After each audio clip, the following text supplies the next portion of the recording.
नमस्कार मंडळी. आज आपण एका अशा जातक कथेत शिरणार आहोत जी भलेही हजारो वर्ष जुनी असेल, पण तिचं महत्त्व आजही अगदी आत्ता या क्षणीही तितकंच आहे. ही गोष्ट आहे रागाची, अभिमानाची आणि सगळ्यात महत्त्वाचं म्हणजे कठीण काळात स्वतःला कसं सावरायचं, संयम कसा ठेवायचा याबद्दल. आता हा प्रश्न बघा, आपल्याला सगळ्यांनाच कधी ना कधी छळतो नाही का? राग तरी येतोच, तो स्वाभाविक आहे. पण जेव्हा तो डोक्यावर बसतो ना, तेव्हा मात्र सगळं बिघडतं. मग काय करायचं अशा वेळी? चला बघूया या प्राचीन कथेत आपल्याला यावर काही उत्तर मिळतंय का. तर गोष्टीची सुरुवात होते जेतवनामध्ये. कल्पना करा, तिथे भगवान बुद्धांची भेट एका भिक्षूशी होते. आता हा भिक्षू ना त्याच्या तापट आणि रागीट स्वभावासाठीच ओळखला जायचा, म्हणजे इतका की अगदी क्षुल्लक कारणांवरून त्याचा पारा चढायचा. आता बघा, बुद्धांनी त्याला थेट उपदेश नाही केला की अरे रागावर नाही.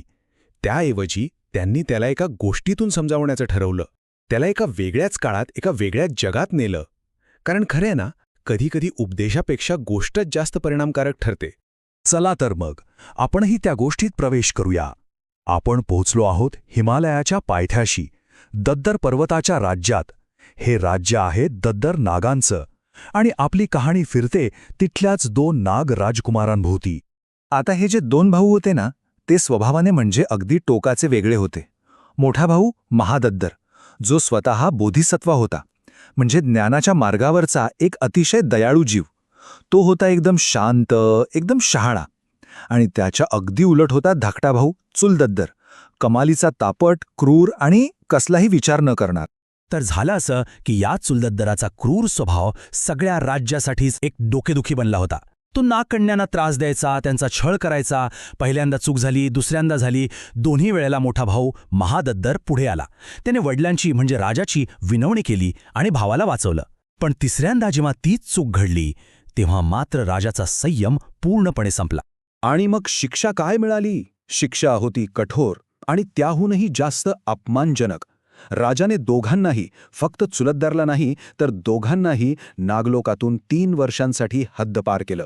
आणि कुठे राहायचं? तर बनारसच्या एका घाणेरड्या, दुर्गंधीने भरलेल्या उकिरड्यावर. विचार करा, राजकुमारांसाठी यापेक्षा मोठा अपमान तो काय असणार? तर आता राजमहालातलं ते ऐशारामाचं आयुष्य गेलं आणि हे राजकुमार पोचले बनारसच्या एका गटाराजवळच्या उकिरड्यावर. खरं तर हीच त्यांच्या धैर्याची आणि त्यांच्या त्या राजेशाही अभिमानाची खरी कसोटी होती.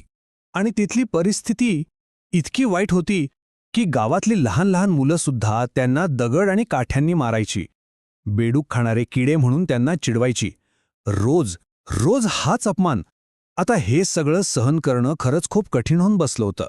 आणि हा जो रोजचा अपमान होता ना, तो चुलदद्राच्या सहनशक्तीच्या पलीकडे गेला. त्याचा राग आता अनावर झाला होता आणि त्या रागाच्या भरात त्याने एक भयानक निर्णय घेतला. त्याने ठरवलं की आपल्या विषारी फुंकरीने या सगळ्या मुलांना एका क्षणात जाळून टाकायचं. तो रागाने लालबुंद होऊन मोठ्या भावाकडे गेला आणि म्हणाला, आता बास, हे लोक कोण आहेत हे यांना माहीत नाही, म्हणूनच आपल्याशी चेष्टा करायची हिंमत करत आहेत. मी माझ्या विषाच्या एकाच फुंकरीनं या सगळ्यांना राग करून टाकीन. हा आवाज होता दुखावलेल्या अहंकाराचा, बेफार्म झालेल्या रागाचा. पण दुसरीकडे महादद्दर, तो अगदी शांत होता. त्याने आपल्या भावाला अडवलं आणि एकदम शांत, सौम्य आवाजात म्हणाला, अरे भावा, थांब, शांत हो. विसरू नकोस, आपण इथे निर्वासित आहोत आणि ज्याला आपलं घर, आपलं राज्य सोडावं लागतं ना, त्याला अपमान गिळायची तयारी ठेवावीच लागते. आणि मग त्याने ते वाक्य सांगितलं जे खरं तर या संपूर्ण कथेचं सार आहे. तो म्हणाला, ऐक, ज्या ठिकाणी आपली कुणाला ओळखच नाही, जिथे आपलं काहीच चालत नाही, तिथे आपला अभिमान मिरवणं किंवा राग दाखवणं हा निव्वळ मूर्खपणा आहे. म्हणजे बघा, महादद्दराच्या बोलण्याचा अर्थ किती सोपा आणि खोल होता. जेव्हा परिस्थिती आपल्या नियंत्रणात नसते, तेव्हा संयमच आपली सगळ्यात मोठी ताकद असतो. कारण शक्ती नसताना राग दाखवणं म्हणजे काय, तर स्वतःच्याच आगीत तेल ओतण्यासारखं आहे. त्याने फक्त स्वतःचंच नुकसान होतं. मोठ्या भावाचे ते शब्द चुलदद्दराच्या मनात घर करून गेले. त्याचा राग शांत झाला. मग पुढे त्या दोन्ही भावांनी आपली 3 वर्षांची शिक्षा पूर्ण केली. त्यांचा तो खोटा अभिमान पूर्णपणे गळून पडला होता आणि ते अधिक नम्र, अधिक शहाणे होऊन आपल्या राज्यात परत गेले. तर इथे गोष्ट संपली. जेतवनात एकदम शांतता पसरली. आणि मग बुद्धांनी त्या कथेचा धागा उचलला आणि थेट वर्तमानाशी जोडला. आणि असं काहीतरी सांगितलं की तिथे बसलेल्या सगळ्यांनाच एक मोठा आश्चर्याचा धक्का बसला.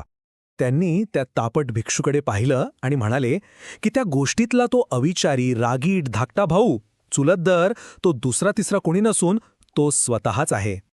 आणि मग एक क्षण थांबून त्यांनी तो शेवटचा आणि सगळ्यात महत्त्वाचा खुलासा केला, ज्याने त्या कथेला एक वेगळंच परिमाण दिलं. ते म्हणाले, आणि तो शहाणा मोठा भाऊ महादद्दर तो मी स्वतः होतो. ही गोष्ट ऐकल्यानंतर आणि स्वतःला त्या गोष्टीत पाहिल्यानंतर त्या रागीट भिक्षूच्या मनावर इतका खोल परिणाम झाला की म्हणतात त्याला त्याच क्षणी तिसऱ्या मार्गाचं फळ मिळालं. आता याचा सोपा अर्थ असा की त्याने ज्ञानाच्या मार्गावर एक खूप मोठी आध्यात्मिक प्रगती केली. बघा, एका गोष्टीत किती ताकद असू शकते. ही गोष्ट संपली, पण ती जाता जाता आपल्या सगळ्यांसाठीच एक प्रश्न सोडून जाते. जेव्हा परिस्थिती आपल्या विरोधात जाते, जेव्हा अपमान होतो, तेव्हा आपल्या आतून कोणता आवाज येतो? चुलददराच्या रागाचा आवाज की महाददराच्या संयमाचा?